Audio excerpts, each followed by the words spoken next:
Agora, essa é a parte do cálculo do capital, o cálculo do capital que é disponível, o cálculo do capital que é requerido. A gestão de riscos, o que muda? Então, nós estamos falando também como as empresas têm que se estruturar, como a estrutura de gestão de riscos tem que acontecer, como é que passa a ser sua governança. Então, basicamente, essa estrutura, ela incorpora, né, ela aprimora as exigências que já constavam do Circular 3681. Então, para quem der uma comparada, dá para ver que tudo aquilo que é exigido com relação à estrutura de gestão de risco, ela é basicamente um decalque daquilo que existe na 3681. Essa, no entanto, continua aplicável, né, de forma individual a todas as IPs. E o que ela exige é basicamente o ciclo completo de gestão de risco. O risco precisa ser identificado, mensurado, avaliado, monitorado, reportado, controlado. E estamos falando aí, nesse caso, dos riscos. Risco operacional, liquidez, crédito e todos os outros que sejam relevantes na instituição.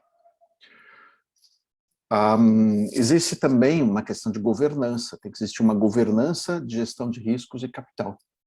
Ela define as atribuições, define as responsabilidades ao diretor que é indicado para isso, define as atribuições de responsabilidades ao corpo executivo e ao conselho de administração, caso haja um conselho de administração.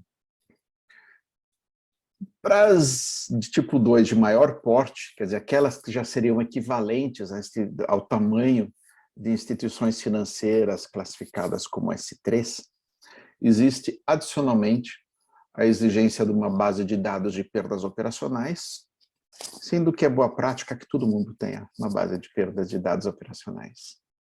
E um gerenciamento do risco de crédito com tudo aquilo que um gerenciamento de risco de crédito tem que ser feito e devidamente demonstrado. Então, o risco de crédito tem que ser identificado, monitorado, controlado.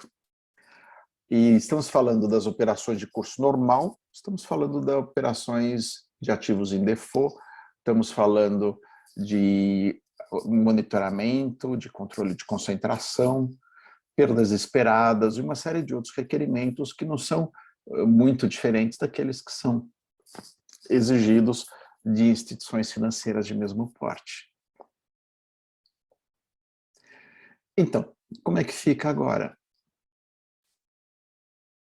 Seguindo aqui, então, a gente tem a pergunta, e agora, né? O que eu faço? Depois, então, que a gente se identifica em um daqueles campos lá de depressão, barganha, aceitação, primeira coisa, se identificou? Para, respire e vamos lá, porque vamos ter que atender, não vai ter jeito.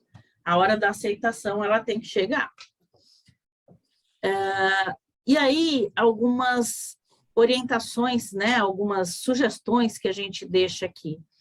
Então, num primeiro momento, reconhecer que as instituições reguladas a partir de 23, né, se reconhecer como uma regulada a partir de 23, e, por conta disso, estar submetida às regras prudenciais e à supervisão do Bacen, avaliar o seu cenário atual, para que você consiga saber onde você está, calcular segundo as novas regras,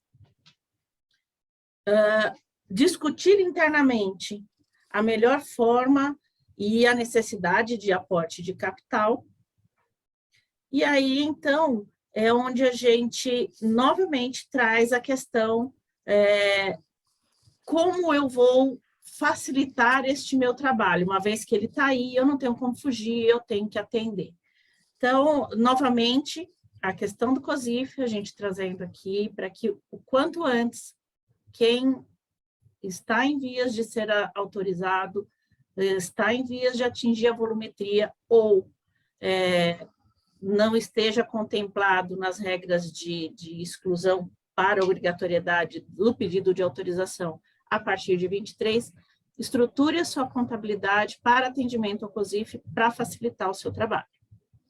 E também crie os processos e ferramentas para cálculo do patrimônio e do capital requerido. Então, isso é fundamental e se vocês tiverem tudo isso estruturado, vai ser mais fácil o caminho, vai ser mais tranquilo se adaptar e se enquadrar nessas novas regras. Agora, essa discussão tem dois lados. Um é o cálculo do capital propriamente dito e o outro é a estruturação da gestão de riscos. Então, o que é necessário é a criação de uma estrutura de gestão com uma governança adequada. Essa governança precisa garantir que os riscos são, como já dito, identificados, avaliados, controlados, monitorados, reportados. Mas mais importante é assegurar que as decisões tomadas levem em conta os riscos. Então, não estamos falando de ticar caixinha, estamos falando de uma estrutura em que realmente aquilo que, por exemplo, áreas de gestão de risco trouxerem, uma informação que elas trouxerem, é um componente da tomada de decisão de riscos pela instituição.